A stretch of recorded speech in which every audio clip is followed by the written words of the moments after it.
Hello kids, welcome to my channel CS with Harsh. मेरा नाम है हर्ष प्रसाद और आप मुझे हर्ष भैया बुला सकते हैं। So in this series of NCERT back exercise questions, आज है हमारा लेक्चर नंबर 16 और आज हम स्टार्ट करने वाले हैं chapter 2 of NCERT text book. So हमारा चैप्टर 2 है encoding schemes and number system. तो चैप्टर 2 का आज हम देखने वाले हैं question number 1। So question number 1 says that write base value of binary octal hexadecimal number system. ठीक है, तो इसका आंसर जानने से पहले मैं बता देता हूँ कि इस लेक्चर में हम लोग क्या क्या देखने वाले हैं। सबसे पहले हम डिस्कस करेंगे कि आफ्टर ऑल इनकी बेस वैल्यूज़ क्या क्या होती हैं। फिर हम ये देखेंगे कि नंबर सिस्टम एक्जैक्टली क्या होता है और बेस वैल्यूज़ क्या होती हैं। ठीक है, सो लेट्स गेट स्टार्टेड। ठीक है, so the base value of the different number system are as follows. So binary में आपके बेस 2 होते हैं, जैसे हम कहते हैं डिजिट 1 और 2।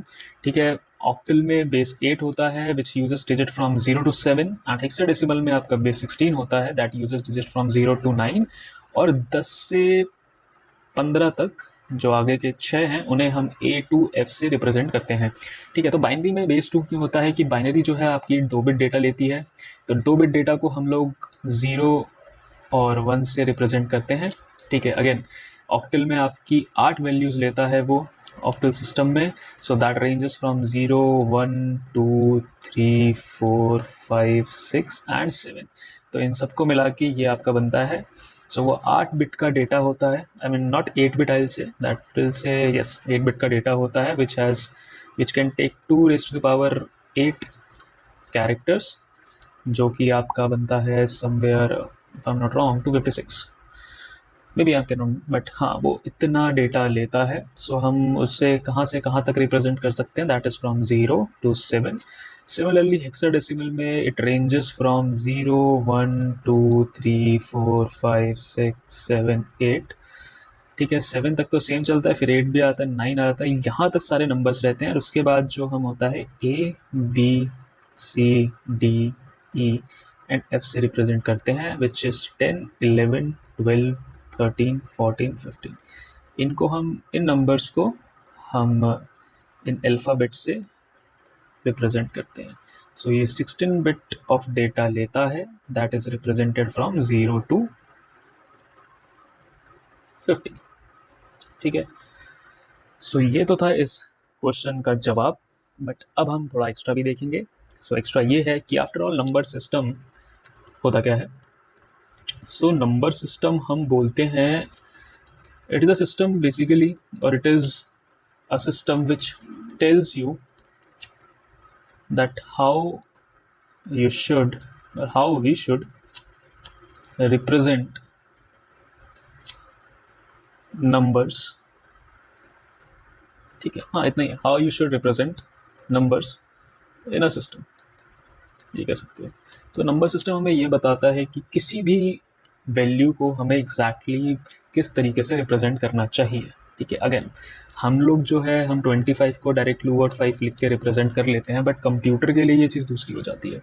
सो अगर हम बिट्स में उसे रिप्रेजेंट करेंगे तो कैसे रिप्रेजेंट करेंगे, ये जो है आपका नंबर सिस्टम बताता है। सो आप जो है वो 4 तरीके के नंबर सिस्टम पढ़ेंगे, दैट इज़ योर बाइनरी जो 0 to 1 रहता है, जिसका बेस अभी हमने देखा that is 2। Then come your decimal that is from 0 to 9, then come your octal which is again 0 to 7, then come your hexadecimal number, hexadecimal number, sorry यार थोड़ा confuse हो गया था, hexadecimal that is from 0 to 15। सो ये आपकी total 10 values लेता है, ये 8 वैल्यूज़ रहता है और ये इसके डबल 16 वैल्यूज़ लेता है। सो अब सवाल होगा कि आफ्टर ये बेस आया कहाँ से। ठीक है, सो एक नंबर सिस्टम में, ठीक है, कुछ यूनिक सेट ऑफ कैरेक्टर्स होते हैं या लिटरल्स कहते हैं हम उन्हें। सो हर नंबर सिस्टम, यहाँ लिख देता हूँ, हर नंबर सिस्टम कितने लिटरल्स, कितने यूनिक लिटरल्स ले सकता है, उसी को हम उसका बेस बोलते हैं या फिर रेडिक्स बोलते हैं। ठीक है, सो जैसे कि यहाँ पे हम 0 और 1, ठीक है, 0 और 1 दो यूनिक कैरेक्टर्स ले सकते हैं, दैट इज़ वाई इसका जो बेस है वो 2 है। यहाँ हम 0 to 9 वैल्यूज़ ले सकते हैं, यानी कि 10 यूनिक कैरेक्टर से इसे रिप्रेजेंट कर सकते हैं, दैट्स वाई इसका बेस 10 है।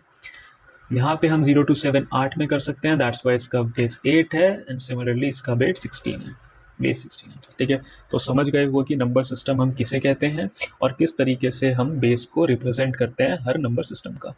ठीक है, सो आई गेस इस वीडियो में बस हम इतना ही बात करेंगे। सो आप लोगों ने देख लिया कि इनका बेस क्या होता है, किस नंबर सिस्टम का बेस कितना होता है, नंबर सिस्टम किसे कहते हैं, एंड बेस हम लोग किस तरीके से कैलकुलेट कर सकते हैं और बेस होते क्या है। ठीक है, so I guess that's it from this lecture.